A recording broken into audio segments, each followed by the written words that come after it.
السلام عليكم ورحمة الله وبركاته. إن الحمد لله نحمده ونستعينه ونستغفر ونعوذ بالله من شرور أنفسنا وسيئات أعمالنا. من يهده الله فلا مضل له ومن يضلله فلا هادي له. وأشهد أن لا إله إلا الله وحده لا شريك له وأشهد أن محمدا عبده ورسوله. أما بعد. رب اشرح لي صدري ويسر لي أمري واحلل عقدة من لساني يفقهوا قولي. رب زدني علما رب زدني علما. সম্মানিত আজকের ক্লাসে উপস্থিত সুপ্রিয় ভাই সকল, সম্মানিতা বোন, প্রশংসা মাত্রই মহান আল্লাহ পাক রব্বুল আলামিনের জন্য, যিনি আমাদের সকলকে সুস্থ রেখেছেন, তার শরীয়তকে, তার বিধানকে বোঝার জন্য সুস্থ মস্তিষ্ক দান করেছেন এবং সেটা বাস্তবায়ন করার জন্য আমাদেরকে সবকিছু আল্লাহ তাআলা দান করেছেন। তারপরে আমাদের সকলের প্রাণ প্রিয় নবী করিম মুহাম্মদ মুস্তাফা সাল্লাল্লাহু আলাইহি ওয়াসাল্লাম, ওনার উপরে অসংখ্য শান্তির ধারা বর্ষিত হোক। আল্লাহুম্মা সাল্লি আলাইহি আল্লাহুম্মা বারিক আলাইহি। তো গত ক্লাসে যেখান আমাদের শেষ হয়েছিল কথা, তারপরে থেকে কেউ পড়েন।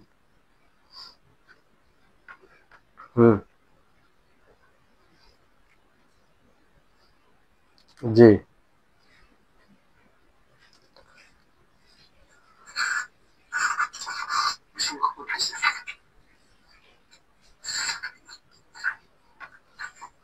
একজন নির্ভরযোগ্য আলহামদুলিল্লাহ সালাতু ওয়াসসালামু আলা রাসূলিল্লাহ।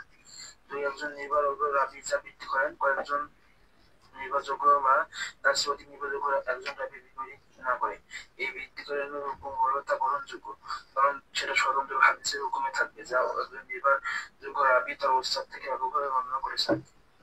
নকলের ক্ষেত্রে উদাহরণ হলো ইমাম মুসলিম, ইমাম নাসাই এবং ইমাম নাসাই বাদে কুকুরের মুখ দেওয়া সংক্রান্ত হাদিসটি আলী ইবনে মুসহিরের সনদে এবং আমাশ থেকে, তিনি সালেহ ও আবু রাজিল থেকে এবং তিনি আবু হুরায়রা থেকে তারা ফেলে দেয় এই মর্মে এই বৃদ্ধি সহকারে বর্ণনা করেন। আমাদের ছাত্রদের মধ্যে কোনো হাফিজুল হাদিস এই অংশটুকু উল্লেখ করেনি, কিন্তু সুতরাং এই বর্ণিত অংশটুকু স্বতন্ত্র হাদিস বলে বিবেচিত হবে, যা নির্ভরযোগ্য রাবী আলী ইবনে মুসহির একভাবে বর্ণনা করেছেন। তিনি একজন নির্ভরযোগ্য রাবী তার চেয়ে অধিক নির্ভরযোগ্য রাবীর একরকম বিপরীত করে যা বৃদ্ধি করে থাকেন, তবে এই বিপরীতটা কেবল মুতলাক, শর্তহীন বা মুকাইয়াদ, শর্তযুক্ত বা আম, ব্যাপক বা খাস নির্দিষ্ট মধ্যে সীমাবদ্ধ থাকে। অগ্রগণ্য মত অনুসারে এই ধরনের ভিত্তি গ্রহণযোগ্য। মতনের ক্ষেত্রে উদাহরণ ইমাম মুসলিম ও অন্যান্য ইমামগণ এ বাদ থেকে পুকুরে মুক্তের সংক্রান্ত হাদিসটি মুহাম্মদ ইবনে সিরিনের সনদে আবু হুরায়রা রাদিয়াল্লাহু আনহু থেকে তার প্রথমবার মাটি দিয়ে এটুকু বৃদ্ধি সহকারে বর্ণনা করেন, অথচ আবু হুরায়রা রাদিয়াল্লাহু আনহু থেকে সকল নির্ভরযোগ্য রাবী উক্ত ধারাবাহিকতা বিবরণের বৃদ্ধি থেকে মুক্ত। আর এই বৃদ্ধি অন্যান্য সকল নির্ভরযোগ্য রাবীর মুতলাক, শর্তহীন বর্ণনাকে মুকাইয়াদ, শর্তযুক্ত করেছে। ঠিক, বারাকাল্লাহু ফিক। তো বিষয়টি হচ্ছে যে আমাদের চলমান যে বিষয়টি ছিল শাদ মাহফুজ হাদিসের ব্যাপারে। তো আপনারা মাহফুজ কাকে বলে এটা শুনেছেন এবং শাদ কাকে বলে, যে কোনো একটাকে বুঝলেই দুটোই সহজে বুঝতে পারবেন। তো এখানে প্রশ্নটা জাগছে যে বৃদ্ধি কি একবারে গ্রহণযোগ্য হবে না, না কোনো কোনো বৃদ্ধি গ্রহণযোগ্য হবে? যদি গ্রহণযোগ্য বর্ণনাকারী হাদিসে রেওয়ায়েতে কিছু বৃদ্ধি করে, তাহলে সেটা কোন ক্ষেত্রে গ্রহণযোগ্য হবে আর কোন ক্ষেত্রে গ্রহণযোগ্য হবে না, এই বিষয়টি আমাদেরকে জানতে হবে। একবারে বলা যাবে না যে বৃদ্ধি কোনোভাবে গ্রহণযোগ্য হবে না আর সব রকম বৃদ্ধি গ্রহণযোগ্য হবে, দুটোই কথা ভুল। কিছু ক্ষেত্রে গ্রহণযোগ্য হবে বৃদ্ধি আর কিছু ক্ষেত্রে হবে না। তো কি কোন দিক দিয়ে গ্রহণযোগ্য হবে এই বৃদ্ধি, এই বিষয়ে এখানে বলা হয়েছে যে যদি গ্রহণযোগ্য রাবী বর্ণনাকারী এমন কিছু বৃদ্ধি করে যেটা অধিক গ্রহণযোগ্য বর্ণনাকারীর বিরোধিতা করবে না, অথবা তার চেয়ে যে অধিক গ্রহণযোগ্য রয়েছে তার বিরুদ্ধে যাবে না। তা এইরকম বৃদ্ধি হাদিসের হুকুম হবে মাকবুল, অর্থাৎ গ্রহণযোগ্য হবে, সেটা কবুল করা হবে, সেটা কাবিলে হুজ্জত হবে। কেন? লিআন্নাহু ফি হুকমি খাবারিন মুস্তাকিল্লিন, এটা তার স্বতন্ত্র একটি হাদিসের হুকুমে চলে আসবে, যে এটা একটা হাদিস, যেহেতু সে নির্ভরযোগ্য বর্ণনাকারী, তার বৃদ্ধি অধিক গ্রহণযোগ্য রাবির বিরুদ্ধে বিপরীত নয়, না তার চেয়ে বেশি যে গ্রহণযোগ্য তার বিপরীতে যায়, ফলে এটি একটি স্বতন্ত্র হাদিস বলে মনে করা হবে আর এটা গ্রহণযোগ্য হবে। তাহলে বিষয়টি আশা করি আপনাদের নিকটে ক্লিয়ার, যে যদি কোনো নির্ভরযোগ্য রাবি অধিক নির্ভরযোগ্য রাবির বিরোধিতা করে, কিংবা একাধিক নির্ভরযোগ্য রাবির বিরোধিতা করে, আর সেই বিরোধিতা এমন বিরোধিতা হয়, মানে বিরোধিতা নয়, মানে বৃদ্ধি, এখানে বৃদ্ধি হয়, এমন বৃদ্ধি হয় যে সেটা তাদের বিরোধিতা করে না, মানে তারা যে রেওয়ায়েত করেছে সেই রেওয়ায়েতের সাথে সাংঘর্ষিক হয় না, ফলে তার এই বৃদ্ধি কাবিলে কবুল হবে, অর্থাৎ কবুল করা হবে, আর এটা তার স্বতন্ত্র হাদিসের হুকুমে চলে আসবে। এর উদাহরণ দিলে আরো স্পষ্ট হবে।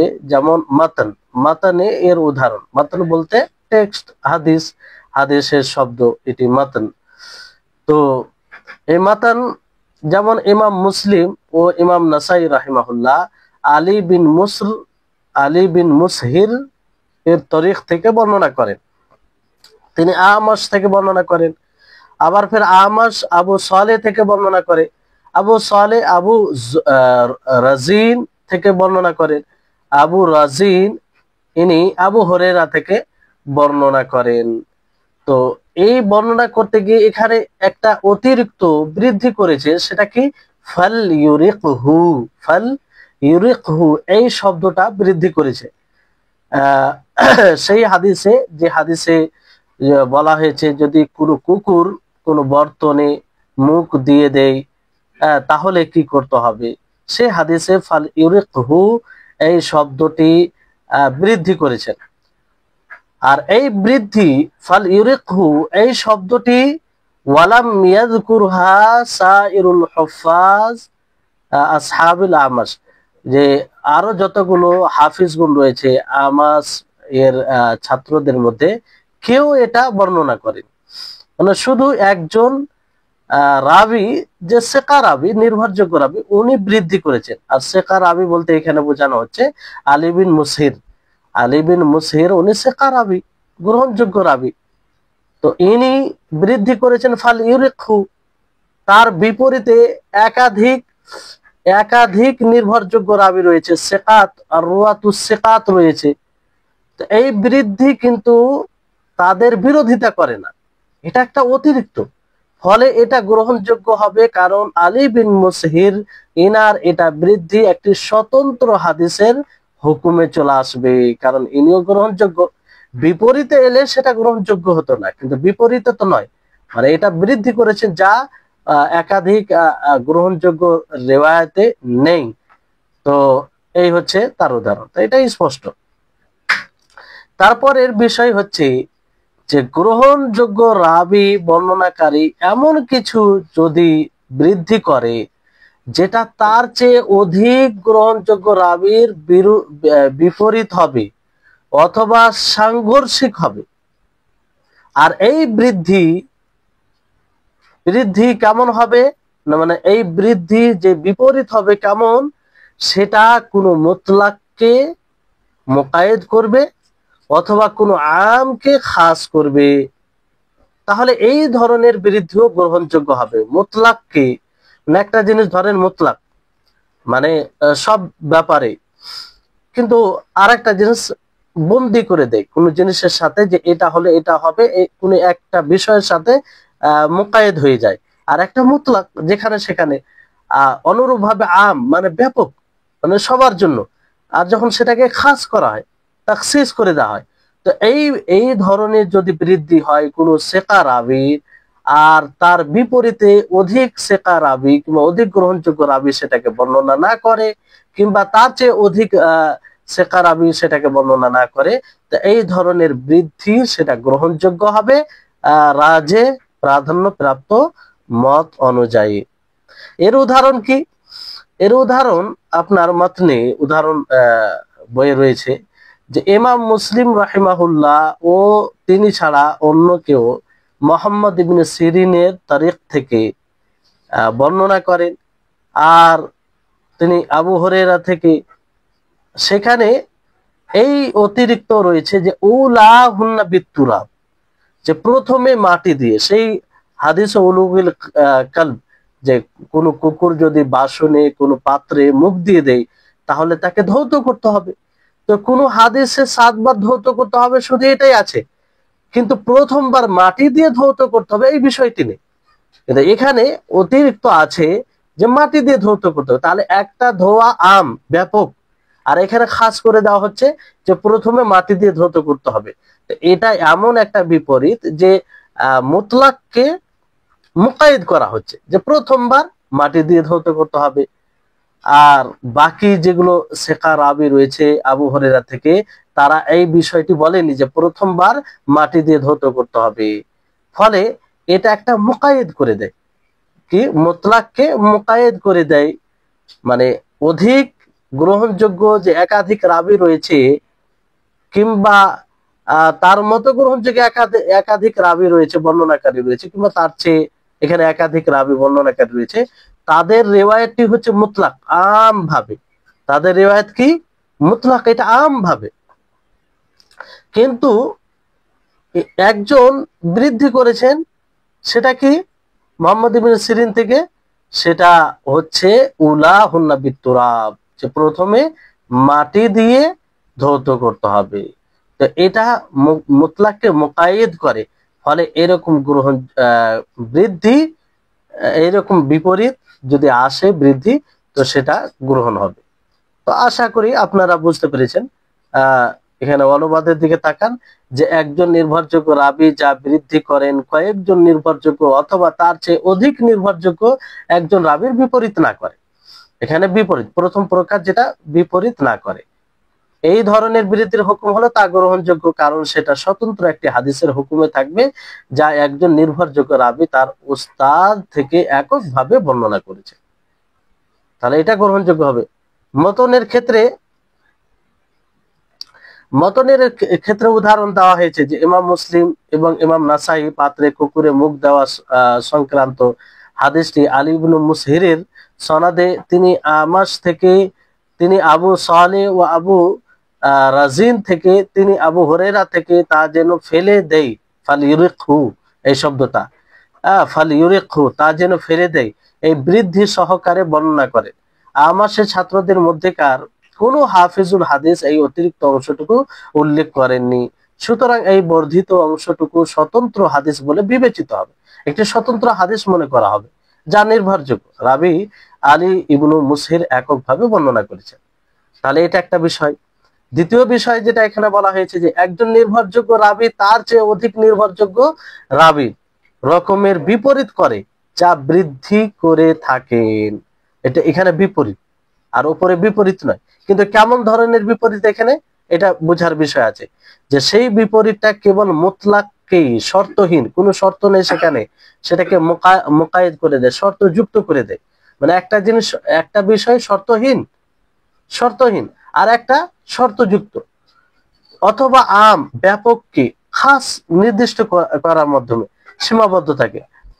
তো অগ্রগণ্য মতানুসারে এই ধরনের বৃদ্ধি গ্রহণযোগ্য।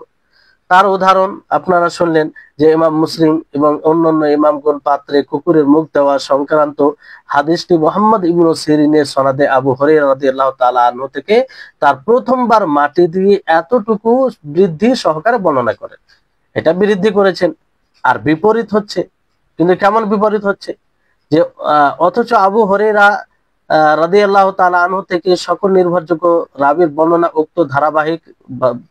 উক্ত ধারাবাহিকতার বিবরণের বৃদ্ধি থেকে মুক্ত, আর যে বাকি নির্ভরযোগ্য বর্ণনাকারী রয়েছে তাদের রিওয়ায়েতে এটা নাই। আর এই বৃদ্ধি অন্যান্য সকল নির্ভরযোগ্য রাবির মোতলাক শর্তহীন বর্ণনাকে মুকায়েদ শর্তযুক্ত করেছে। মানে একটাতে রয়েছে যে 7 বার ধৌত করো, ওখানে কোনো মুকায়েদ নেই, কোনো শর্ত নেই। আর এটাতে রয়েছে যে প্রথমবার মাটি দিয়ে ধৌত করো। তাহলে এই ধরনের এক কথা এই ধরনের বৃদ্ধি সেটা গ্রহণযোগ্য। মানে পুরো হাদিস যেটা আছে আপনার উদাহরণে সেটা হচ্ছে ইদা ওয়ালাগাল কালবু ফি ইনাই আহাদিকুম ফালইউরিকহু সুম্মা লিয়াগসিলহু সাবআ মিরার। এটা একটা হাদিস যে যখন কোনো কুকুর বাসনে, তোমাদের মধ্যে কারো বাসনে কারো পাত্রে মুখ দিবে, তো সেটাকে তোমরা ফেলে দিবে, বাসনে যা আছে সেটাকে ফেলে দিবে, তারপর তাকে 7 বার ধৌত করবে। তো এই যে ফালি ইউরিকহু শব্দ, এই শব্দটা একাধিক যে নির্ভরযোগ্য রাবি রয়েছে তাদের রিওয়ায়েতে নেই, তাদের রিওয়ায়েতে নেই। শুধু এটা কার রিওয়ায়েতে রয়েছে? আলী বিন মুসহির, আলী বিন মুসহির তিনি এটা রিওয়ায়েত করেছেন আমাস থেকে। তো এরকম গ্রহণযোগ্য। তারপর দ্বিতীয় উদাহরণ, পুরো হাদিস যে সাবা মাররাত, যেটা আপনারা আম ভাবে হাদিস শুনলেন, কিন্তু যে বৃদ্ধি করেছেন সে কিভাবে যে সাবা মাররাত উলা হুন্না বিত্তুরাব, যে প্রথমবার মাটি দিয়ে ধৌত করতে হবে। তাহলে বিষয়টি আপনাদের নিকটে স্পষ্ট আশা করি। এবার আসুন যে আল খাবারুল মারুফ ওয়াল মুনকার। খাবার অন্য দিক দিয়ে খাবার দুই প্রকার হয়, একটি মারুফ আর একটি মুনকার। মারুফ কাকে বলে? এটা মারুফ পরিচিত বিষয়কে মারুফ বলা হয়। হ্যাঁ, এখানে শাব্দিক অর্থ দিয়েছে দেখেন যে মারুফ বলতে কোনো পরিচিত পরিচিত বিষয়কে বলা হয়, আর তার বিপরীতটি কি? মুনকার। কিন্তু পরিভাষায় হাদিসের উসুলে হাদিসের পরিভাষায় মারুফ কাকে বলে, এখানে তার সঙ্গে দেওয়া হচ্ছে যে মা রাওয়াহু সিকাতু মুখালিফান লিমা রাওয়াহু যায়ীফু, যে যেই রিওয়ায়াতকে সিকা রাবী, সিকা বর্ণনাকারী, গ্রহণযোগ্য বর্ণনাকারী রিওয়ায়াত করে দুর্বল বর্ণনাকারীর বিরুদ্ধে, দুর্বল বর্ণনাকারীর বিরুদ্ধে। তাহলে একজন গ্রহণযোগ্য বর্ণনাকারী রিওয়ায়াত করবে দুর্বল রিওয়ায়াতকারীর বিরুদ্ধে, যে দুর্বল রাবী বর্ণনাকারী হবে তার বিরুদ্ধে বর্ণনা করবে। তা এইরকম রিওয়ায়াতকে মারুফ বলা হয়, মারুফ, খাবরে মারুফ বলা হয়। তাহলে খাবরে মারুফ এটা যদি বুঝে যান, তাহলে খাবরে মুনকার এটা সহজ তার বিপরীত। যে খাবরে মুনকারে কি হয়? একজন দুর্বল বর্ণনাকারী, একজন দুর্বল রাবী গ্রহণযোগ্য রাবীর বিরুদ্ধে বর্ণনা করবে, তাহলে এটা মুনকার। এটা কি? মুনকার। যেমন এর উদাহরণ হচ্ছে মা রাওয়াহু ইবনু আবি হাতিম মিন তারিকি হুবাইব মুসাগগারান। হুবাইব এইভাবে পড়া হবে, হুবাইব, হাবিব নয়। অনেকে ফের হাবিব পড়ে দিবে, এই জন্য এখানে তিনি সতর্ক করেছেন যে হুবাইব, হুবাইব ইবনু হুবাইব আজ-যাইয়াদ ওয়া হুয়া দাঈফুন আন আবি ইসহাক আনিল, এখানে স্পষ্ট ভাবে লেখা নাই, আইজার আছে নয়, ইবনু হুরাইস আন ইবনে আব্বাস মারফুআন মান আকামাস সালাতা ওয়া আতাজ যাকা ওয়া হাজ্জাল বাইতা ওয়া সামা রমাদান ওয়া কারাদ যায়ফা দাখালাল জান্নাহ। এখানে এই হাদিসটি রয়েছে যে ইবনু আবি হাতিম তিনি হুবাইব এর তরিক থেকে বর্ণনা করেন। ইবনু হুবাইব আজ-যাইয়াদ তিনি দুর্বল, যায়ীফ রাবী, দুর্বল বর্ণনাকারী। তো তিনি আবু ইসহাক থেকে বর্ণনা করেন, উনি ফের এইজার থেকে, এইজার ইবনে হুরাইস থেকে বর্ণনা করেন। তারপর উনি আব্দুল্লাহ ইবনে আব্বাস থেকে বর্ণনা করেন মারফু হিসাবে। কি হিসাবে বর্ণনা করেন? মারফু হিসাবে। মান আকামা সালাহ ওয়া আতা যাকা ওয়া হাজ্জাল বাইতা ওয়া সামা রমাদান ওয়া কারা যায়বা দাখালাল জান্নাহ, যে ব্যক্তি সালাত প্রতিষ্ঠিত করবে, যাকাত দিবে, বাইতুল্লাহর হজ সম্পাদন করবে, রমজান মাসে সিয়াম সাধনা করবে এবং মেহমানের অতিথিদের আপ্যায়ন করবে, সে জান্নাতে যাবে। তো এটিকে মারফু হিসাবে ইনি বর্ণনা করেছেন। তা আবু হাতিম বলেন যে এটি মুনকার, কারণ যেগুলো নির্ভরযোগ্য রাবি রয়েছে, সেকা একাধিক নির্ভরযোগ্য রাবি, তারা আবু ইসহাক থেকে আর আইজার থেকে, আহ আব্দুল্লাহ ইবনে আব্বাস থেকে মৌকুফ, মারুফ রেওয়ায়াত হচ্ছে মৌকুফ, কিন্তু দুর্বল বর্ণনাকারী সেটাকে সে কি করে দিয়েছে, মারফু করে দিয়েছে। মারফু বলতে নবী সাল্লাল্লাহু আলাইহি সাল্লাম পর্যন্ত যে সানাদ পৌঁছায় তাকে মারফু বলা হয়। সরাসরি নবী সাল্লাল্লাহু আলাইহি সাল্লাম থেকে যে হাদিস মানে বর্ণনা করা হয় সেটা মারফু, মানে নবী সাল্লাল্লাহু আলাইহি সাল্লাম পর্যন্ত সানাদ পৌঁছায় অবিচ্ছিন্ন ভাবে। আর মাওকু বলতে সাহাবী পর্যন্ত। তো যেগুলো নির্ভরযোগ্য রাবি রয়েছে, একাধিক নির্ভরযোগ্য, তারা বলছে মৌকুফ, তারা মৌকুফান হাদিসটি রিওয়ায়াত করেছেন। আর যায়িফ রাবি, একজন দুর্বল বর্ণনাকারী, তিনি এটাকে মারফু হিসাবে বর্ণনা করছেন। তো একাধিক নির্ভরযোগ্য রাবি তারা যে মৌকুফান রিওয়ায়াত করেছে, অর্থাৎ সাহাবী পর্যন্ত এটা বলেছে, তাহলে এটা মারুফ হবে, পরিচিত হবে। এটা কি হবে? পরিচিত হবে, মারুফ হবে, এটা সঠিক হবে। আর দুর্বল রাবি যে মারফু হিসাবে বর্ণনা করেছে সেটা কি হবে? সেটা যায়িফ হবে। হ্যাঁ, সেটা যেহেতু যায়িফ রাবি বর্ণনা করেছেন। জি, তাহলে এই মারুফ মুনকার বিষয়। এখানে আপনারা অনুবাদে তাকান যে তার খবরে মারুফ, তার বিপরীত হলো মুনকার, মানে তার বিপরীত হচ্ছে মুনকার। খবরে মারুফ বলা হয় নির্ভরযোগ্য রাবি দুর্বল রাবির বিপরীতে যে হাদিস বর্ণনা করে। নির্ভরযোগ্য রাবি দুর্বল রাবির বিপরীতে যেটা বর্ণনা করবে সেটাই হচ্ছে মারুফ। আল খাবারুল মুনকার, খাবারে মুনকার দুর্বল রাবি নির্ভরযোগ্য রাবির বিপরীতে যে হাদিস বর্ণনা করে। এখানে তার বিপরীত, দুর্বল রাবি নির্ভরযোগ্য রাবির বিপরীতে বর্ণনা করলে সেটা মুনকার। ইমাম ইবনু আবি হাতিম দুর্বল রাবি হুবাইব তাসগীর সহকারে ইবনু হাবিব আজ-জাইয়াত এর সনদে আবু ইসহাক থেকে, তিনি আইজার থেকে, ইবনু হুরাইস থেকে, তিনি ইবনু আব্বাস থেকে মারফু সূত্রে বর্ণনা করেন। ইনারা সব মারফু সূত্রে বর্ণনা করেন। কিন্তু কে? এই যে রাবি হুবাইব, ইবনু আবি হুবাইব আজ-জাইয়াত, যে ব্যক্তি সালাত কায়েম করলো, সেই হাদিসটি, যাকাত প্রদান করলো, বাইতুল্লাহ গিয়ে হজ করলো, রমজান মাসে সিয়াম পালন করলো, মেহমানের সম্মান করলো, সে ব্যক্তি জান্নাতে প্রবেশ করবে। তো এখানে আবু হাতিম বলছেন যে হাদিসটি মুনকার। কেন মুনকার?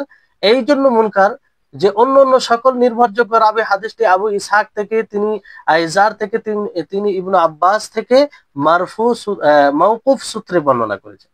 মাওকুফ বলতে আপনাদেরকে বললাম যেটা হাদিস সাহাবী থেকে বর্ণনা হবে, নবী পর্যন্ত সানাদ পৌঁছাবে না। আর মারফু যেটা রাসূল সাল্লাল্লাহু আলাইহি সাল্লাম পর্যন্ত সানাদ পৌঁছাবে। তো এই বিষয়টি। আর মাওকুফ সূত্রে বর্ণিত হওয়াটাই মারুফ, যেহেতু এটা একাধিক নির্ভরযোগ্য রাবি বর্ণনা করছেন।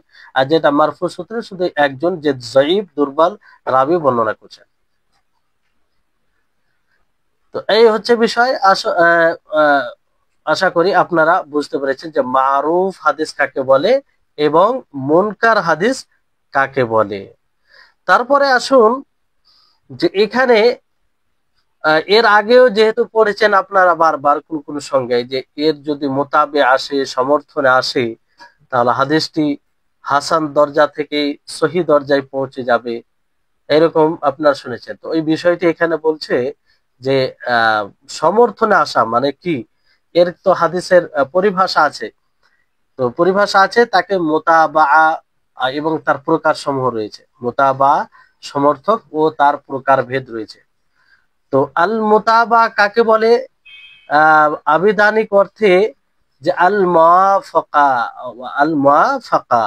মানে সমর্থন করা।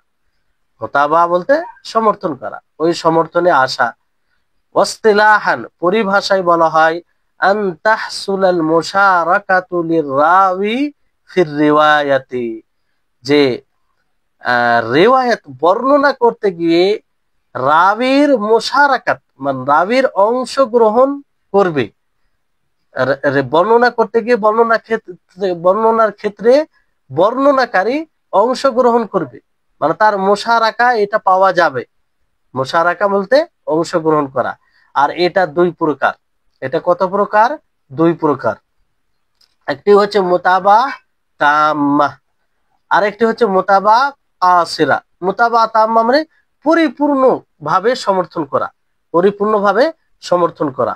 আর মুতাবা কাসিরা বলতে অসম্পূর্ণভাবে সমর্থন করা, পুরোপুরি নয়। মুতাবা তাম্মা বলা হয় ওয়াহিয়া আন তাহসুলাল মুশারাকাতু লিরাওয়ি নাফসাহু, যে বর্ণনাকারী তার নিজের তার তার মুশারাকা পাওয়া, মানে তার অংশগ্রহণ করা। বর্ণনা করতে গিয়ে বর্ণনাকারী সে নিজেই অংশগ্রহণ করবে, এটাকে মুতাবা তাম্মা বলা হয়। বুঝতে পারবেন, উদাহরণ আসবে। মুতাবা কাসিরা বলা হয় যে আন তাহসুলাল মুশারাকাতু লিশাইখির রাবি ফামান ফাওকাহু মিনার রাওয়াত। মুতাবা কাসিরাতে যে সে নিজেই মুশারাকা করবে না, নিজেই অংশগ্রহণ করবে না, কিন্তু ওনার শেখের যে বর্ণনাকারী রয়েছে, ওনার শেখ যার কাছ থেকে বর্ণনা করেছেন, ওনার ওস্তাদ যার কাছ থেকে বর্ণনা করেছে, সে মুশারাকা করতে পারে, অংশগ্রহণ করতে পারে, অথবা তার উপরে যারা রয়েছে তারা মুশারাকা অংশগ্রহণ করতে পারে। তাহলে মুতাবা কাকে বলে এবং মুতাবা কয় প্রকার? মুতাবা এর আবিধানিক অর্থ হচ্ছে সমর্থন করা, আর এর মুতাবা পারিভাষিক এর সংজ্ঞা হচ্ছে যে রাবির বর্ণনাকারী রিওয়ায়াত করতে গিয়ে অংশগ্রহণ করা, তার মুশারাকা পাওয়া। এবং তার দুটি প্রকার, মুতাবা তাম্মা, মুতাবা কাসিরা, এবং প্রত্যেকটার সঙ্গে অনুবাদের দিকে দেখেন তাহলে আরো স্পষ্ট হবে যে মুতাবা আল মুতাবা আবিধানিক অর্থে আল মুওয়াফাকা, মিল থাকা, সামঞ্জস্যপূর্ণ হওয়া, সমর্থন করা। পারিভাষিক অর্থ হাদিস বর্ণনার ক্ষেত্রে রাবির সমর্থনে তার সাথে অন্য কারো অংশগ্রহণ পাওয়া যাবে। অন্য কারো হাদিস বর্ণনার ক্ষেত্রে রাবির সমর্থনে তার সাথে অন্য কারো অংশগ্রহণ পাওয়া যাবে, অন্য কারো অংশগ্রহণ পাওয়া, এটা দুই প্রকার। এখানে মানে মানে অন্য কারো অংশগ্রহণ পাওয়া যাওয়া, এটাকেই মুতাবা বলা হয় আমভাবে। তো এই মুতাবা আপনারা জানতে পারলেন যে মুতাবা কাকে বলে, যে যার সমর্থনে তার সাথে অন্য কারো অংশগ্রহণ পাওয়া যাবে, এটা মুতাবা। তো এটা দুই প্রকার, একটা হচ্ছে আল মুতাবা তাম্মা, পরিপূর্ণ সমর্থন, স্বয়ং রাবির সমর্থনে তার সাথে অন্য কারো অংশগ্রহণ পাওয়া যাবে, মানে যে রাবি বর্ণনা করছেন তার সমর্থনে, সরাসরি তার সমর্থনে অন্য কারো অংশগ্রহণ পাওয়া যাবে। আর মুতাবা কাসিরা যে অপূর্ণ সমর্থন, অপূর্ণ সমর্থন, যে হাদিস রাবির সমর্থনে তার ওস্তাদ অথবা তার উপরে যে সকল রাবি রয়েছেন তাদের সাথে অন্য কারো অংশগ্রহণ পাওয়া যাবে, তাদের সাথে অন্য কারো অংশগ্রহণ পাওয়া যাবে। এই এই হচ্ছে মুতাবা তাম্মা, মুতাবা কাসিরা। আপনারা সংজ্ঞাগুলো যদি সম্ভব হয় আরবিতে মুখস্থ করার চেষ্টা করবেন। তারপর বাংলাটা তো মনে রাখতেই হবে, বাংলা যদি না বুঝেন তাহলে তো বুঝতে পারবেন না, কিন্তু আরবি সংজ্ঞাটা মনে রাখলে আগামীতে কাজে আসবে। এবার আসুন যে এখানে আরেক কিছু বিষয় যেগুলো দরকার পড়ে সেগুলো সংজ্ঞা দেওয়া হয়েছে, যে আল মুতাবে ওয়া শাহিদু ওয়াল ইতিবার। মুতাবে, শাহিদ ও ইতিবার, তিনটি বিষয়। এগুলো কি জিনিস? মুতাবে বলতে কি বুঝায়? মুতাবে ওটা উপরে পড়েছেন, মানে একসাথে মানে ঘুলিয়ে দিন না, উপরে মুতাবা, আর এখানে বলা হচ্ছে আপনাকে আল মুতাবে, মুতাবে, আর উপরে মুতাবা, মুতাবে আর শাহিদ, ইহতিবার। এগুলো পরিভাষার অর্থ কি? এগুলো হাদিসে পরিভাষা, এই জন্য মানে শাওয়াহিদ, এর অনেক শাওয়াহিদ থাকার কারণে হাদিসটি হাসান কিংবা হাদিসটি সহি এরকম ভাবে বলা হয়। হ্যাঁ, আর ইহতিবার কখনো শুনতে পাবেন, মুতাবে শুনতে পাবেন। তো এগুলো বলতে কি বুঝায়, তো এটা আমরা জানার চেষ্টা করি। এখানে আপনাদের বইয়ে রয়েছে যে আল মুতাবে বিকাসরিল বা আল মুহাদা, মানে বায়ের কাসরার সাথে, বাকে আপনি কাসরা দিবেন, মুতাবানি, মুতাবে, মুতাবে, ওয়া ইউসাম্মা তাবিআন, এর নাম রাখা হয় তাবে। অনেকগুলো তাওয়াবে পাওয়া গেছে, তাবের বহুবচন তাওয়াবে।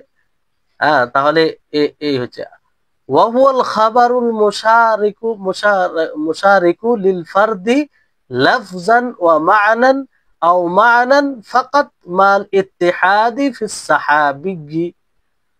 আর মোতাবে ওই খবরকে বলা হয় যে খবরে অংশগ্রহণ করে, হ্যাঁ, কোনো রাবীর, সেটা শব্দগতভাবে ও অর্থগতভাবে অথবা শুধু অর্থগতভাবে একই সাহাবী হবে, একই সাহাবী হবে। অর্থাৎ তাবে বলা হয় সেই খবরকে, যেই খবরে অংশ নিবে, মানে একই হবে শব্দগতভাবে, অর্থগতভাবে অথবা শুধু অর্থগতভাবে, আর তাদের সাহাবী এক হবে। তাদের দুটি রিওয়ায়াত রয়েছে, দুটি রিওয়ায়াত রয়েছে। তো একটি রিওয়ায়াত আরেকটি রিওয়ায়াত, তো একটি রিওয়ায়াতের সমর্থনে যে আরেকটি রিওয়ায়াত এসেছে, তো সেই রিওয়ায়াতটি এই রিওয়ায়াতের মতোই অর্থের দিক দিয়েও আর শব্দের দিক দিয়েও, অথবা শুধু অর্থের দিক দিয়ে, অথবা শুধু অর্থের দিক দিয়ে। তো এই আর সাহাবী উভয়ের সাহাবী কিন্তু এক হবে, উভয়ের সাহাবী এক হবে। তাহলে এই ধরনের রিওয়ায়াতকে কি বলা হয়? তাবে। কি বলা হয়? তাবে। শাহিদ কাকে বলা হয়? হুয়াল খাবারুল মুশারিক লিল ফারদি লাফজান ওয়া মা'নান আও মা'নান ফাকাত মা ইখতিলাফিন ফিস সাহাবিয়্যি। যে সেই খবরকে বলা হয় যে ফারদের মুশারিক অংশগ্রহণ করা হয় শব্দগতভাবে ও অর্থগতভাবে, অথবা শুধু অর্থগতভাবে। কিন্তু এখানে সাহাবীর ভিন্নতা আসবে, সাহাবীর কি আসবে? ভিন্নতা আসবে। উপরে তাবেতে কি বললেন? যে সাহাবী এক হবে, আর এখানে সাহাবী ভিন্ন হবে। পার্থক্য হচ্ছে এটাই যে সাহাবীর ভিন্ন হবে। কোন গরিব, তাহলে বুঝতে পারছেন এখানে বিষয়টি হচ্ছে যে তাবে সেই হাদিস, গরিব হাদিসকে বলা হয় যে গরিব হাদিসের অংশগ্রহণ করবে অন্য রিওয়ায়াত শব্দগতভাবে, অর্থগতভাবে, অথবা শুধু শব্দগতভাবে। এখানে না, অর্থগতভাবে, শুধু অর্থের দিক দিয়ে, আর সাহাবী এক হবে, তাহলে সেটা তাবে। আর শাহিদ হচ্ছে যে সে গরিব রিওয়ায়াতের সমর্থন মুশারিক হবে, অংশগ্রহণ করবে শব্দের দিক দিয়ে, অর্থের দিক দিয়ে, কিংবা শুধু অর্থের দিক দিয়ে, কিন্তু সাহাবী ভিন্ন হবে, সাহাবী ভিন্ন হবে। এখানে ফরজ বলতে গরিব হাদিস। وخص بعضهم المتابع بما حصل لفظا سواء اتحد الصحابي أو اختلفا والشاهد بما حصل معنا كذلك وقد يطلق كل من المتابع والشاهد على الآخر। আর অনেকেই এটাকে খাস করেছেন মোতাবে শুধু যদি শব্দ দিক দিয়ে এক হয়, শব্দের দিক দিয়ে সমর্থন পাওয়া যায়, আর সাহাবী এক হোক অথবা সাহাবী ভিন্ন হোক, এটাতে পার্থক্য পড়ে না। মানে শব্দের দিক দিয়ে এক হলে, সমর্থন পেলে, যদিও সাহাবী আলাদা হয় তাহলে সেটা তাবে হবে। আর শাহিদ যদি অর্থের দিক দিয়ে এক হয়, সমর্থনে আসে, অর্থের দিক দিয়ে গরিব হাদিসের সমর্থনে আসে, তাহলে সেটা কি হবে? শাহিদ হবে। আর শব্দের দিক দিয়ে হলে তাবে হবে। এই সাহাবী ভিন্ন হতে পারে, এটা কিছু লোক এইভাবে ওলা মুহাদ্দিসিনগণ সংজ্ঞা দিয়েছেন। আবার ফের এটাও বলা হয় যে মোতাবে শাহিদ এক অপরকে বলা হয়, এখানে কোনো পার্থক্য নেই। তো এই হচ্ছে এতেবার। কাকে বলা হয়? এতেবার বলা হয় হুয়া তাতাব্বুউ তুরুকিল খাবারিল ফারদ লিউলাম, যে গরিব হাদিসের তুরুকের যে সন্ধান, তাকে যে দেখা হয় যাতে জানা যায় যে তার মোতাবে আছে কি নেই। এবার মোতাবে কাকে বলে আপনারা জেনেছেন, শাহেদ আছে কি নেই। তো এই যে আছে কি নেই যাচাই করা, দেখা, এই কর্মটাকে, এই ক্রিয়াটাকে এতেবার বলা হয়। কি বলা হয়? এতেবার বলা হয়। তাহলে এই অনুবাদের দিকে দেখেন যে মোতাবে, আল মোতাবে এক নোক্তা বিশিষ্ট, মোতাবে বা অক্ষর জেদ দিয়ে, তার অপর নাম তাবে, একে তাবে বলা হয়। মোতাবে এমন হাদিসকে বলে যা শব্দগত ও অর্থগত ভাবে অথবা শুধু অর্থগত ভাবে কোনো গরীব হাদিসের সাথে সামঞ্জস্যপূর্ণ হবে। গরীব হাদিসের সাথে কি হবে? সামঞ্জস্যপূর্ণ হবে। সেই সাথে উভয় বর্ণনায় সাহাবী একজন হতে হবে, মানে একজন হবে, এটা একটা সংজ্ঞা। শাহিদ, তার শাহিদ এখানে পার্থক্য এখানে শুধু এটা আছে, শাহিদ কাকে বলে, যে শাহিদ এমন হাদিসকে বলে যা শব্দগত ও অর্থগত ভাবে অথবা শুধু অর্থগত ভাবে কোনো গরীব হাদিসের সাথে সামঞ্জস্যপূর্ণ হবে, তবে তার দুই বর্ণনার মাঝে সাহাবীর ভিন্নতা থাকবে। সাহাবীর ভিন্নতা থাকবে। এখানে দেখেন যে সাহাবী ভিন্নতা থাকবে শাহিদে, আর তাবেতে সাহাবী এক থাকবে। সাহাবী এক থাকবে আর শাহিদে সাহাবী ভিন্নতা থাকবে। তাহলে পার্থক্য এখানে শুধু সাহাবীর ভিন্নতা ও সাহাবীর এক হওয়া, এটা পার্থক্য প্রথম সংজ্ঞা অনুযায়ী।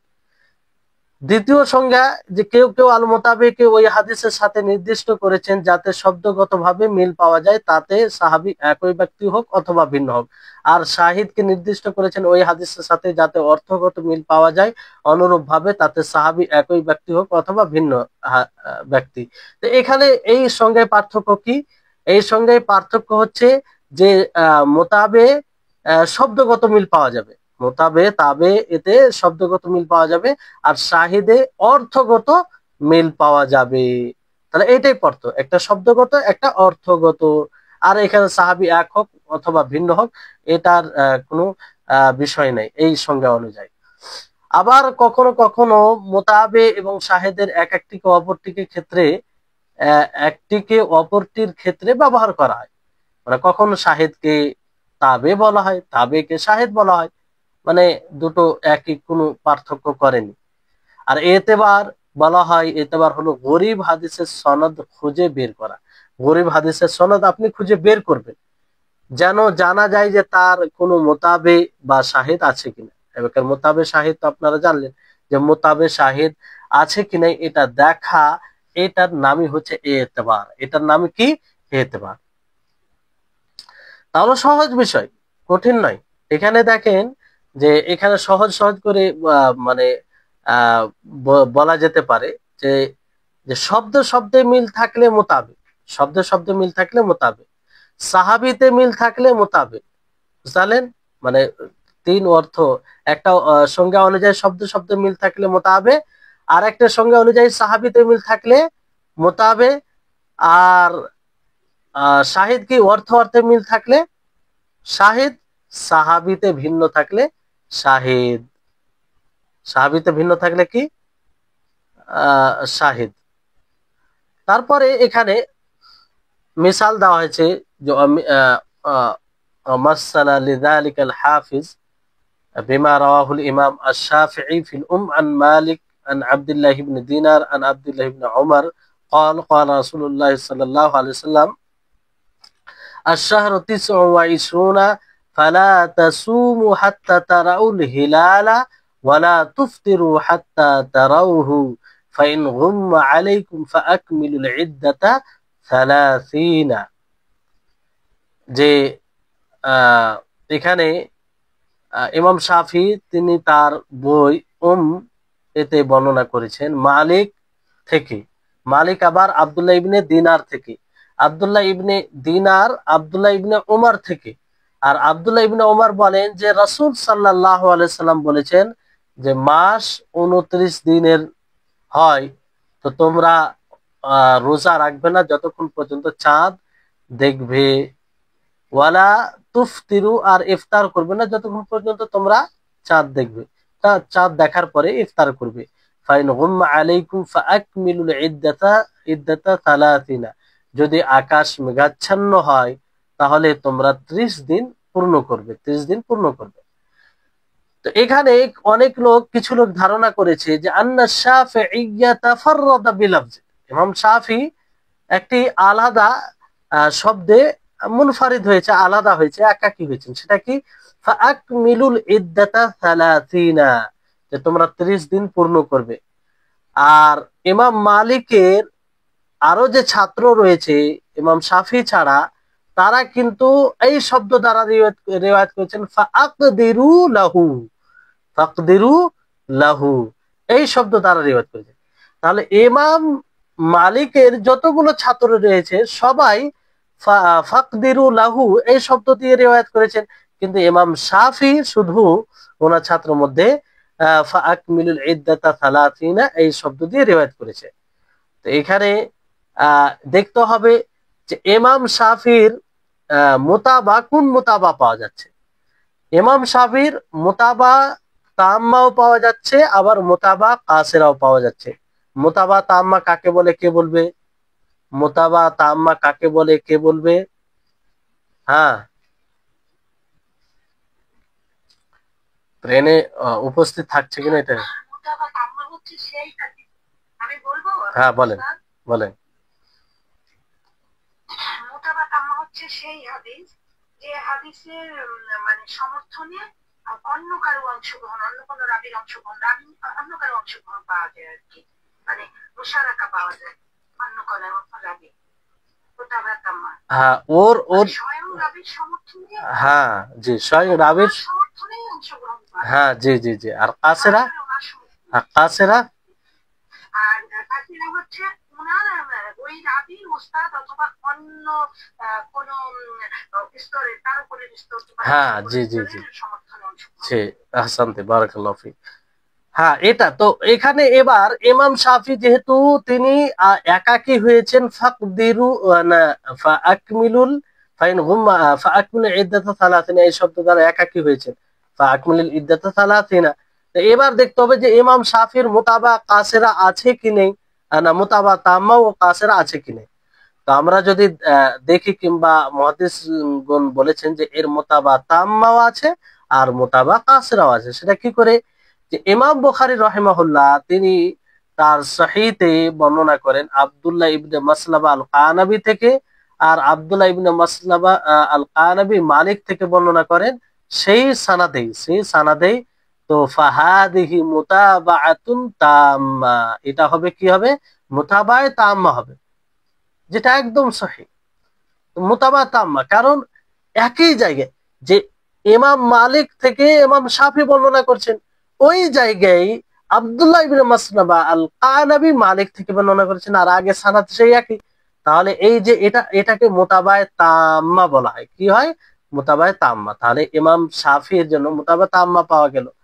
আর আরেকটি হচ্ছে রাওয়াহু ইবনু খুজাইমা ফিস সাহিহি মিন তারিকি আসিব ইবনে মুহাম্মদ ইবনে যায়েদ আন আবিহি আন জাদ্দিহি আব্দুল্লাহ ইবনে উমর বিলফজিন ফাকাম্মিলু 30 হাদিহি মুতাবাআতুন কাসিরা। এখানে দেখেন যে ইবনু খুজাইমা সাহিতে তিনি আসিম বিন মুহাম্মদ বিন যায়েদ থেকে তিনি বর্ণনা করেন, তিনি তার পিতা হতে বর্ণনা করেন, আর তার পিতা তার দাদা হতে বর্ণনা করেন, আর আব্দুল্লাহ ইবনে ওমর থেকে এই শব্দের হতে ফাকাম্মিলু 30। এখানে দেখেন যে বিষয়টি উপরে যে ইমাম শাফি রাহিমাহুল্লাহ রিওয়ায়াত করেছেন সেখানেও কিন্তু আব্দুল্লাহ ইবনে ওমর রয়েছে। তো উপরের শাইখের সাথে গিয়ে মিলছে, কিন্তু সরাসরি ওই জায়গায় সমর্থনে স্বয়ং সেই রাবির সমর্থনে হচ্ছে না, ফলে এটা মুতাবা কাসিরা, মুতাবা কাসিরা। বুঝলেন? উপরে সানাদে দেখেন, উপরে ইমাম শাফি যে সানাদে আন মালিক আন আব্দুল্লাহ ইবনে দিনার আন আব্দুল্লাহ ইবনে ওমর, আব্দুল্লাহ ইবনে ওমর থেকে আব্দুল্লাহ ইবনে দিনার, আব্দুল্লাহ ইবনে দিনার। আর এখানে আব্দুল্লাহ ইবনে ওমর থেকে মানে আব্দুল্লাহ ইবনে ওমর, এখানে সরাসরি মিলছে আব্দুল্লাহ ইবনে ওমর থেকে। বুঝলেন? তো এটা মুতাবা কাসিরা হবে। আর ইমাম মুসলিম ইনিও উবাইদুল্লাহ বিন ওমর থেকে উবাইদুল্লাহ ইবনে ওমরের তারিখ থেকে বর্ণনা করেন, তিনি নাফে থেকে বর্ণনা করেন, আর নাফে আব্দুল্লাহ ইবনে ওমর থেকে বর্ণনা করেন এই শব্দে ফাকদিরু সালাতিনা, ফাকদিরু সালাতিনা। আর এটার শাহিদ রয়েছে নাসাই, ইমাম নাসাই নিকটে মোহাম্মদ ইবনে হুনাইন থেকে, মোহাম্মদ ইবনে من طريق محمد بن حنين عن عبد الله بن عباس عن النبي صلى الله عليه وسلم مثل حديث ابن دينار عن ابن عمر। ইমাম নাসাই নিকটে মোহাম্মদ ইবনে হুনাইনের তারিখ থেকে তিনি আব্দুল্লাহ ইবনে আব্বাস থেকে, আব্দুল্লাহ ইবনে আব্বাস নবী সাল্লাল্লাহু আলাইহি সাল্লাম থেকে এইরকমই হাদিস আব্দুল্লাহ ইবনে দিনার এবং আব্দুল্লাহ ইবনে ওমর থেকে বর্ণনা করে। এটা শাহিদ হবে। আর শাহিদের সঙ্গে আপনারা পড়েছেন, শাহিদ কাকে বলে? শাহিদ যে সমর্থক, সমর্থক বললে শুধু সমর্থক বললে তো মোতাবা হয়ে যাবে। মানে সমর্থক হবে কিসে? শব্দগত ভাবে অথবা শব্দগত অর্থগত দুটোই থাকবে, অথবা শুধু অর্থগত। তো এখানে শাহিদ কোন অর্থে হচ্ছে? এখানে শাহিদ আপনার যেহেতু বলা হয়েছে যে মিসলা হাদিস ইবনে দিনার আন ইবনে ওমর, তো অর্থগত ভাবে এখানে এখানে সাহাবীর ভিন্নতা আসছে, তো অর্থগত ভাবে এখানে শাহিদ হচ্ছে। তো সবগুলোর সংজ্ঞা প্রযোজ্য, ওই উভয়ের সংজ্ঞা মানে ব্যবহার করা হয়েছে, ফলে মুহাদ্দিসিনদের সংজ্ঞায় হয়তো ভিন্নতা এসেছে। তো এই হচ্ছে বিষয়। এখানে আপনারা অনুবাদে দেখতে পারেন, তাহলে আরো বিষয়টি যেন স্পষ্ট হয়। হাফিজ ইবনে হাজার আল আসকালানি মোতাবে এবং শাহিদের উদাহরণ পেশ করেছেন। ইমাম শাফিঈ কর্তৃক তার আল গ্রন্থে হাদিস বর্ণিত হাদিসের মাধ্যমে ইমাম শাফিঈ বর্ণনা করেন আন মালিকিন আন আব্দুল্লাহ ইবনে দিনার আন আব্দুল্লাহ ইবনে ওমর আন্না রাসূলুল্লাহ সাল্লাল্লাহু আলাইহি ওয়াসাল্লাম قال الشهر 29 فلا تصوموا حتى تروا الهلال ولا تفطروا, পুরো হাদিস। তো ইনি যেটা অতিরিক্ত করেছেন ফাআকমিলুল ইদ্দাতা সালাতিন, ইমাম মালিক থেকে তিনি আব্দুল্লাহ ইবনে দিনার থেকে তিনি আব্দুল্লাহ ইবনে ওমর থেকে তিনি বলেন রাসূলুল্লাহ সাল্লাল্লাহু আলাইহি ওয়াসাল্লাম বলেছেন মাস 29 দিনও হয়ে থাকে, সুতরাং চাঁদ না দেখা পর্যন্ত তোমরা সিয়াম রেখো না, অনুরূপ ভাবে চাঁদ না দেখা পর্যন্ত সিয়াম শেষ করো না। যদি তোমাদের সামনে আকাশ মেঘাচ্ছন্ন থাকে তাহলে গণনা 30 দিন পূর্ণ করে নাও। এখানে কেউ কেউ ধারণা করেছেন যে ইমাম শাফি হয়তো বা ফাআকমিলুল ইদ্দাতা সালাসিনা গণনা 30 দিন পূর্ণ করো শব্দে এককভাবে বর্ণনা করেছেন, এককভাবে। এই যেটা আপনাদেরকে বলা হলো যে ইমাম মালিক হতে আরো যে ছাত্র রয়েছে তারা কিন্তু এটা বর্ণনা করেনি, ইমাম শাফি বর্ণনা করেছে, তার মানে তিনি একাই। কারণ ইমাম শাফি ছাড়া ইমাম মালিকের সকল ছাত্র হাদিসটি ফাকদিরু লাহু শব্দ বর্ণনা করেছে, ফাকদিরু লাহু এটা শব্দ বলে। কিন্তু এই হাদিসটির ক্ষেত্রে ইমাম শাফির মোতাবা তাম্মা এবং মোতাবা কাসেরা উভয় পাওয়া গেছে, উভয় মোতাবা তাম্মাও রয়েছে এবং কাসেরাও রয়েছে। ইমাম বুখারী রাহিমাহুল্লাহ তার সহিহ বুখারীতে আব্দুল্লাহ ইবনে মাসলামা আল কানাবি থেকে তিনি ইমাম মালিক থেকে উক্ত সনদে, মানে যে সনদে ইমাম শাফি বর্ণনা করে সেই সনদে এই হাদিসটি বর্ণনা করে, এটাই হলো মোতাবা তাম্মা। মোতাবা তাম্মা দেখেন, যে জায়গায় ইমাম মালিক ছিল, ইমাম মালিক মানে ইমাম শাফি ছিল, ওই জায়গায় আব্দুল্লাহ ইবনে মাসলামা আল কানাবি, বাকি সানা দুটি তো সরাসরি স্বয়ং তার সমর্থনে থাকছে, এই জন্য এটা মোতাবা তাম্মা।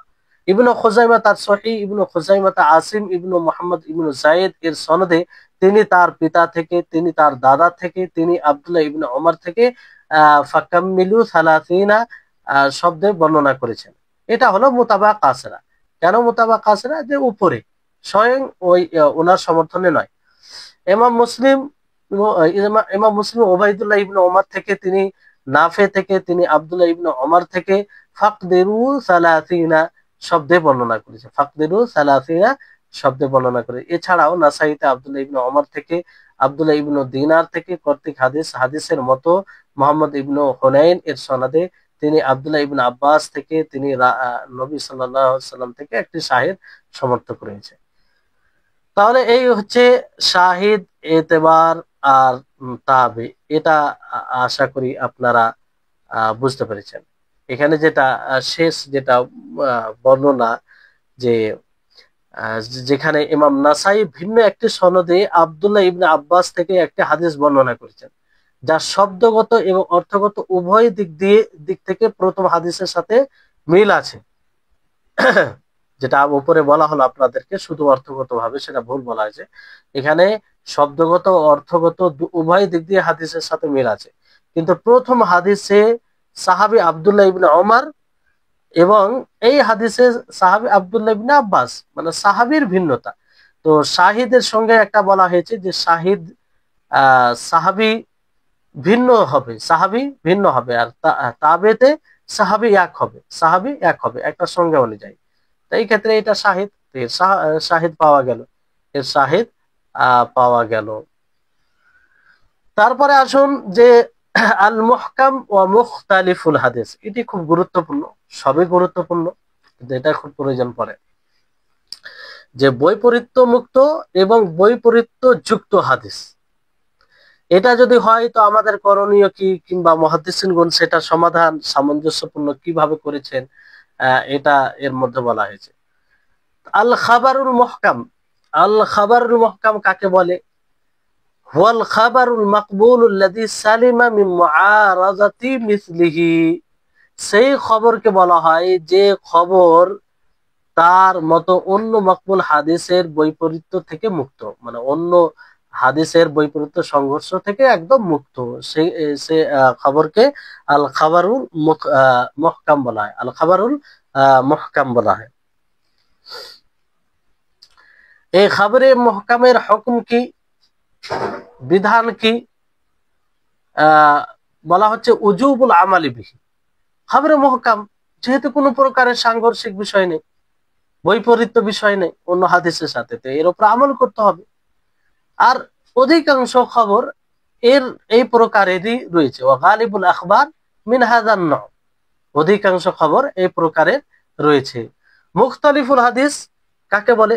আল খাবরুল মুহকামের বিপরীত মুখতালিফুল হাদিস হুয়াল মাকবুলুল মুআরিদ বিমিসলিহি মা ইমকানিল জামঈ বাইনাহুমা, যে সেই মাকবুল হাদিসকে বলা হয় যে মাকবুল হাদিস ও তার মতো অন্য হাদিসের মুআরিজ হয়, মুআরিজ বলতে বৈপরীত্য হয়, কিন্তু সেই দুই হাদিসে সামঞ্জস্য নিয়ে আসা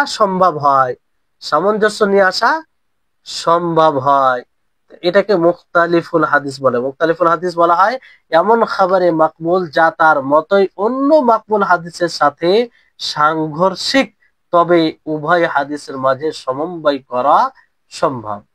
করা সম্ভব।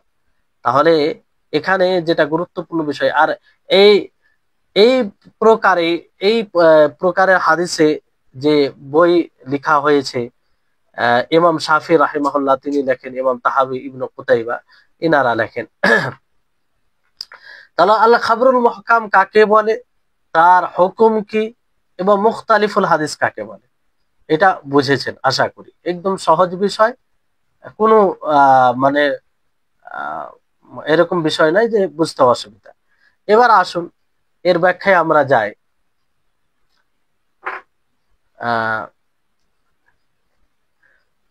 হাদিসে সংঘর্ষ হয়, আর এটা মনে রাখবেন যে রাসূল সাল্লাল্লাহু আলাইহি সাল্লাম থেকে যতগুলো হাদিস এসেছে প্রকৃত হাদিসে, আসলে সে হাদিসগুলো সাংঘর্ষিক নয়, কারণ আল্লাহর নবী তিনি ওহির মাধ্যমে বলে থাকেন, আর আল্লাহ তাবারক ওয়া তাআলার পক্ষ থেকে যেটা হবে সেটা সাংঘর্ষিক কি করে হতে পারে? এটা তো মানুষের কথাই সাংঘর্ষিক হয়, তো ওহি কি করে সাংঘর্ষিক হবে? এটা আমাদের বুঝের কারণে হয়, আমরা হয়তো ওই পর্যন্ত পৌঁছাতে পারি না, বুঝতে সক্ষম হয় না, ফলে এটা হয়। তো সাংঘর্ষিক হলে সেটা তখন কি করতে হবে? মুহাদ্দিসগণ তার একটা নীতিমালা স্পষ্ট করেছেন। এখানে বলা হচ্ছে মাযা ইয়ারজিউ ইলাইহি ইনদা তাআরুদিল খাবারাইনিল মাকবুলাইনি, যে দুই গ্রহণযোগ্য হাদিসে যখন সংঘর্ষ হবে, এক অপরের বিপরীত হবে, তখন আমরা কোনটি হাদিসকে নিব আর কোনটি হাদিসকে নেব না, কোনটি হাদিসকে ছাড়বো আর কোনটি হাদিসকে আমরা গ্রহণ করব, এটি একটি বিষয়। তো এই ক্ষেত্রে বলা হয় যে ইদা তাআরাদাল খাবারানিল মাকবুলানি ওয়া আমকানাল জামউ ওয়াত তাওফীক বাইনাহুমা বিগাইরি তাকাল্লুফিন ওয়া তাআসসুফিন ফালা ইউসারু ইলা গায়রিহি। এখানে বলা হচ্ছে যে দুই হাদিসে, দুই মাকবুল হাদিসে, গ্রহণযোগ্য হাদিসে যখন তাআরুজ হবে, এক অপরের বিপরীত হবে, সাংঘর্ষিক মনে হবে, তখন প্রথমে সমন্বয় করা যদি সম্ভব হয়, দুটি হাদিসের মধ্যে সামঞ্জস্য করা সম্ভব হয়, তাহলে বিনা কোনো চিন্তা ভাবনা ছাড়া, বিনা কিছু জটিলতায় যাওয়া, তাকে সামঞ্জস্য দিতে হবে, সমন্বয় এর পথে নিয়ে আসতে হবে, এছাড়া অন্য দিকে যাওয়া যাবে না। তাহলে প্রথম পদ্ধতি হচ্ছে যে দুই হাদিসের মাঝে এমন কিছু পথ অবলম্বন করে দুটো হাদিসের মধ্যে যদি সমন্বয় করা হয় কিংবা সামঞ্জস্যতা দেওয়া সম্ভব হয়, তাহলে এটাই দিতে হবে, সামঞ্জস্য দেওয়া। এটা হচ্ছে প্রথম পদ্ধতি। যেমন এর উদাহরণ যে মা রাওয়াহু শাইখান মিন হাদিস, যে হাদিসকে ইমাম বুখারী, ইমাম মুসলিম রিওয়ায়াত করেছেন যে ফিররা মিনাল মাজজুমি ফিরারাকা মিনাল আসাদ, যে তোমরা কুষ্ঠ রোগী থেকে সেরকম ভাবে পলায়ন করো যেভাবে তোমরা সিংহ থেকে পলায়ন করো, বাঘ থেকে পলায়ন করো। আর ইমাম মালিক রাহিমাহুল্লাহ রিওয়ায়াত করেছেন লা ইউরিদু মুমরিদুন আলা মুসহ, অসুস্থ উটকে তোমরা সুস্থ উটের কাছে নিয়ে যেও না, মানে অসুস্থ উটের কাছে সুস্থ উটের কাছে না নিয়ে আসা হবে। তো এখানে আরেকটি হাদিস রয়েছে যে হাদিসের সাথে সংঘর্ষ, যেটা হচ্ছে যে বাহ্যিক ভাবে যে আল্লাহর নবী বলেন লা আদওয়া ওয়ালা তিয়ারাতা, যে ইসলামে কোনো সংক্রমণ নেই, ছোঁয়াচে রোগ নেই, ওয়ালা তিয়ারাতা, না অশুভ লক্ষণ নেওয়ার কোনো বিধান রয়েছে, অশুভ লক্ষণ নেওয়ার কোনো বিধান নেই। তাহলে এই হাদিস, ওপরে যে দুই হাদিস পড়লেন, তার সাথে সংঘর্ষ হচ্ছে না? সাংঘর্ষিক হচ্ছে কি হয় না? সাংঘর্ষিক হচ্ছে। যে তোমরা কুষ্ঠ রোগী থেকে পলায়ন করো যেমন ভাবে সিংহ থেকে, বাঘ থেকে পলায়ন করো।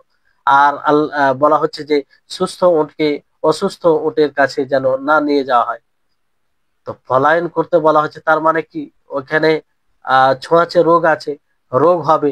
আর এক হাদিস আল্লাহ বলছে লা আদওয়া, যে কোনো প্রকারের সংক্রমণ নেই, মানে সংক্রমক রোগ যা হবে এরকম কোনো রোগ নেই, ছোঁয়াচে রোগ। তো এখানে তাহারুজ আছে, ওয়াজহু তাহারুজ হাইসু আমারা বিল ফিরারি ফিল আউয়াল ওয়া নাফিউল আদওয়া ফিল আখির, যে প্রথমে আল্লাহর নবী পলায়ন করার আদেশ দিলেন যে তোমরা পলায়ন করো কুষ্ঠ রোগী থেকে, কারণ সেটাও হয়ে যেতে পারে। আর দ্বিতীয়তে কি, যে আদওয়া, কোনো সংক্রমণ রোগ নেই, ছোঁয়াচে রোগ নেই, শেষে বলা হলো। তো এখানে সামঞ্জস্য দেওয়ার সম্ভাবনা রয়েছে, আর সেটা মানে বাস্তব সামঞ্জস্য দেওয়া, যেটা কোরআন হাদিস থেকে যার সমর্থিত বিষয় হচ্ছে সামঞ্জস্য দিতে গিয়ে, সেটা কি, যে আসলে আন্নান আমরাদা লা তাআদ্দি বিতাবইহা, লা তাআদি বিতাবইহা কিংবা তুদি, যে অসুস্থ রোগ সে নিজেই সংক্রমণ করে না, নিজেই এক জায়গা থেকে অন্য জায়গা যায় না, নিজেই এক শরীর থেকে অন্য শরীর ট্রান্সফার হয় না, সে নিজে নিজে এটা হয় না। কামা কানা ইয়াতাকিদু আহলুল জাহিলিয়া, যেমন জাহেলিয়াতের লোক এরকম আকীদা ধারণ করে, এরকম আকীদা পোষণ করে যে রোগ নিজে থেকে এক জায়গা থেকে অন্য জায়গায় চলে যায়, রোগ ছোঁয়াতে রোগ হয়ে যায়, তার স্বতন্ত্র একটা প্রভাব আছে। কিন্তু আর বাজ কিছু চিকিৎসক রয়েছে, তারাও এটা মনে করে ওয়ালাকিন আল্লাহ সুবহানাহু ওয়া তাআলা জাআলা মুখালাতাতিল মারিদ লিসসাহিহি সাবাবান লিইদাইহি মারাদিহি। হ্যাঁ, আল্লাহ তাবারক ওয়া তাআলা কোন অসুস্থ মানুষের সুস্থ মানুষের সাথে মিলেমিশে থাকাকে রোগ সংক্রমণের কারণ হিসাবে বানিয়েছেন। তো রোগ সংক্রমণ এখানে মানে আল্লাহ তাবারক ওয়া তাআলা পুরো অসুস্থ মানুষের সুস্থ মানুষের সাথে যদি মিলেমিশে থাকে, তাহলে এই কারণে রোগ সংক্রমণ হয়। তো মূলত রোগ সংক্রমণকারী কে? আল্লাহ তাবারক ওয়া তাআলা। রোগ নিজে নিজে সংক্রমণ করে না, রোগ নিজে থেকে এক শরীর থেকে অন্য শরীর যায় না। যে রোগের জীবাণু যেটা আছে সেটা নিজে থেকে এটা সক্ষম রাখে না। আল্লাহ তাবারক ওয়া তাআলা এটাকে কারণ বানিয়েছে, যে এই কারণে একটি মানুষের শরীর থেকে আরেকটি মানুষের এই রোগ চলে যায়। তো এই কারণ আল্লাহ তাআলা তৈরি করেছেন বলেই সেটা যায়। রোগ নিজে থেকে যে যায়, সে নিজের প্রভাবে যায় না, এটা ভুল ধারণা। এটা ভুল ধারণা। এটার নাফি আল্লাহ নবী করেছেন, এটার নিষেধ আল্লাহ নবী করেছেন। জানা এরকমটা তোমরা ধারণা রাখো না। রোগ নিজেই সংক্রামক নয়, বরং আল্লাহ তাবারক ওয়া তাআলা এটাকে কারণ হিসাবে বানিয়েছে, ফলে সেই রোগ এই এক জায়গা থেকে অন্য জায়গা যায়। তাহলে এই হচ্ছে বিষয়। ওয়াকাদ ইয়াতাখাল্লাফু যালিকা আন সাবাবি। এই জন্য দেখবেন অনেক সময় রোগ হয় না। যে রোগগুলোকে আমরা ছোঁয়াচে রোগ বলি, সংক্রমণ হয় এটা মনে করি, অনেক সময় হয় না, অনেক সময় হয় না। যেমন করোনা আপনারা দেখলেন গত 2-3 বছর আগে কি অবস্থা ছিল। করোনা 19-এ যে শুরু হয়েছিল করোনা, তার কি অবস্থা ছিল দেখলেন আপনারা। তো ওই করোনা অনেক সময় অনেক মানুষ করোনা যারা রোগী তাদের সাথে ছিল, তাদের চেক আপ করছিল, সবকিছু করছিল। অনেকেই হয়তো সতর্কতা অবলম্বন ছাড়াই সবকিছু করছিল, হয়নি। আর অনেকে হয়েছে। তার মানে কি? সে নিজে নিজে প্রভাব সৃষ্টি করতে পারে না, আল্লাহ তাআলা যার মধ্যে এটা করেন সেটা হয়। এই হচ্ছে বিষয়। তো জাহিলি অজ্ঞ যুগের লোকেরা তারা এটা ভাবতো, ধারণা করতো যে সে নিজে নিজে এক জায়গা থেকে অন্য জায়গায় সংক্রমণ করে। ফলে আল্লাহর নবী বলেন যে না, লা আদওয়া, ইসলামে কোনো ছোঁয়াচে রোগ নেই। এরকমটা নয় যে সে নিজে নিজে এক জায়গা থেকে অন্য জায়গায় যাবে, বরং আল্লাহ তাআলা এটাকে সাবাব বানিয়েছেন, ফলে এটা হয়। এই তাদের ধারণা, তাদের আকীদার মানে নাফি করা হয়েছে, তাদের আকীদার নাফি করা হয়েছে। তো হ্যাঁ, তাহলে এখান থেকে সামঞ্জস্যতার ব্যাপার চলে এলো না? সামঞ্জস্যতার ব্যাপার চলে এলো যে আসলে রোগ সংক্রমণ হয় আল্লাহ তাআলার হুকুমে, আল্লাহ তাআলার এতে। রোগ নিজে নিজে সংক্রমণ হয় না, এটার নাফি করেছেন। তাহলে দুই হাদিসের মধ্যে কোনো আর তারজ থাকলো না, সংঘর্ষের বিষয় থাকলো না। আর আল্লাহ নবী যে হাদিসে বলা হয়েছে যে তোমরা কুষ্ঠ রোগী থেকে এইভাবে পলায়ন করে, যেভাবে সিংহ থেকে পলায়ন করো, তো ওখানে পলায়ন করার হুকুম তার উদ্দেশ্য কি? যে ওখানে সাবাব আছে, যেটা আল্লাহ তাআলা সাবাব তৈরি করেছেন, যে এর কারণে ওই রোগ তোমার মধ্যে আসতে পারে আল্লাহ তাআলার হুকুমে। ফলে তুমি সতর্ক থাকো, সতর্কতা অবলম্বন করো, অসতর্ক ভাবে থাকিও না। এর মানে এটাও নয় যে তোমরা ওই ধরনের রোগীকে ফেলে চলে যাও না। উদ্দেশ্য হচ্ছে হাদিসের সতর্কতা অবলম্বন করো। তাহলে এইভাবে হাদিসের মধ্যে কোনো প্রকারের আর বিরোধিতা, সাংঘর্ষিক কোনো বিষয় থাকছে না। তারপরে ওয়াইল্লাম ইউমকিনুল জামউ বাইনাল খাবারাইন, যদি সামঞ্জস্য দেওয়া এটা সম্ভব না হয়, তাহলে কি করবে? দুই খবরের মাঝে তারপরে কি করতে হবে? তারপরে স্টেপ আসবে যে এর যাও ইলা তারিখের দিকে দেখতে হবে, ইতিহাসের দিকে। ফাইন আলিমা, যদি ইতিহাস জানা যায়, তারিখ মানে কোন তারিখে কখন কি হাদিস বলেছে, তো ফাল মুতাআখির হুয়া নাসিক, যেটা পরবর্তীতে আসবে সেটা নাসিক, রহিতকারী হবে। লিল মুতাকাদ্দিম, যেটা পূর্বে বলা হয়েছে, ওয়া ইউমাল বিহি, আর আমল করা হবে যেটা পরে এসেছে। একটা ধরেন নবী সাল্লাল্লাহু আলাইহি সাল্লাম যেমন প্রথমে আদেশ দেন যে তোমরা কবর জিয়ারত করো না, কবর জিয়ারত করো না, আল্লাহ নবী প্রথমে নিষেধ করেছেন। তারপর তিনি বলেন লাহাইতুকুম আন জিয়ারাতিল কুবুর ফাজুরুহা আলান ফাজুরুহা, যে আমি তোমাদেরকে নিষেধ করেছিলাম কবর জিয়ারত থেকে পূর্বে, এখন আমি তোমাদেরকে আদেশ দিচ্ছি। তাহলে পূর্বের হুকুমটা কি হয়ে গেল? রহিত হয়ে গেল। এখানে তো এটা স্পষ্ট আছে, অনেক জায়গায় স্পষ্ট থাকে না, কিন্তু পূর্বে একটা হুকুম দিয়েছে তারপরে একটা এমন হুকুম দিয়েছে যে তার বিপরীত, তাহলে পূর্বের হুকুমটা কি হয়? রহিত হয়ে যায়, পূর্বের হুকুমটা রহিত হয়ে যায়। তাহলে তারিখের দিকে দেখতে হবে। তাহলে তারিখ জানা গেলে সমস্যার সমাধান হয়ে গেল, যে যেটা পরবর্তীতে বলেছে সেটা আমলযোগ্য হবে আর পূর্বেরটা রহিত হয়ে যাবে। আর যদি তারিখও না জানা যায়, হ্যাঁ, ওয়াইন জুহিলা তারিখ ওয়া উমকিনা তারজিহ আহাদিল খাবরাইন বিওয়াজহিন মিন ওজুহিত তারজিহ। আর যদি তারিখ না জানাই, ইতিহাস না জানা যায়, তাহলে দুই খাবারের মধ্যে একটা খাবারকে, একটা হাদিসকে প্রাধান্য দিতে হবে। আর প্রাধান্য দেওয়ার কিছু দিক আছে, সেই দিকগুলো যার মধ্যে পাওয়া যাবে সেটাকে প্রাধান্য দিতে হবে, আর অন্যটাকে প্রাধান্য দিতে হবে না। তো এগুলো বিষয় আগামী ক্লাসে ইনশাআল্লাহ বলা হবে যে কোন কোন দিক দেখে প্রাধান্য দেওয়া হয়।